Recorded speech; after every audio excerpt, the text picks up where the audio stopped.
아직도 끝나지 않은 대장동, 화천대유, 50억 클럽 등의 논란 속에서 우리가 놓치고 있는 사건의 핵심은 없는 것일까? 이러한 논란의 중심에 대다수의 국민들이 분노하고 허탈해하는 것은 바로 부동산 광풍! 몇 년 전부터, 아니 정확하게 말해서 2017년, 18년을 기점으로 서울 수도권을 중심 전국이 부동산 광풍, 불장이 되었다.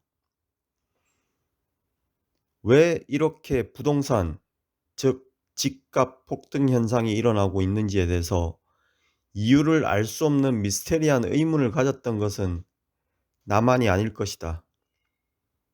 정부의 부동산 안정 대책이 나올 때마다 그러한 정책을 비웃듯 자고 나면 어느 지역 무슨 아파트가 얼마나 올랐다는 기사를 수도 없이 쏟아내고 있었으니까.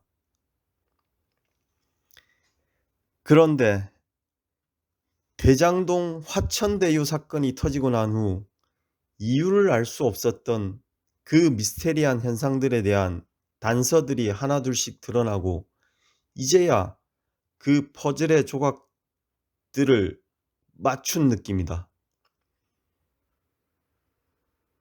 그 발단의 시작은 바로 박근혜 정부 시절 뉴스테이 정책. 민간 사업자가 임대와 일반 분양주택을 공급하는 사업을 시행하고 8년에서 10년 후 임대주택은 다시 분양 전환하는 것이 주요 내용이다. 2015년부터 사업이 시행되었으니 임대주택 분양 전환은 대략 2023년부터 시작된다고 볼 수 있다. 그런데 사업 설계가 초과 이익 부분에서 민간 사업자들에게 유리하게 설계되어 있다. 간단하게 말해서 임대주택 분양 전환 시 주택 가격이 많이 오를수록 민간 사업자, 즉 대형 건설사들이 수익을 많이 가져갈 수 있는 구조란 것이다. 서울 수도권을 중심으로 약 13만 가구가 공급되었고 2021년 미현실 추정 이익으로 민간 사업자에게 돌아가는 수익이 4조 9천억 원이다. 사업 시행 당시 추정 이익은 1조 원이었다. 무려 5배 가까이 늘어난 상황이다.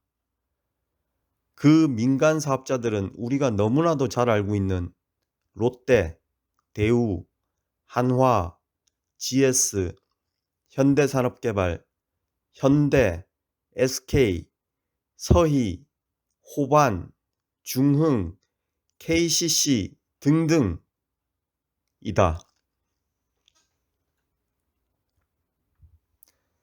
돈과 관련된 사건이나 범죄에서 누가 범인일까? 필연적으로 돈을 가져가고 수익을 내는 집단이다. 그럼 이렇게 부동산 불장, 광풍 시대에 최대의 수혜자는 누구일까?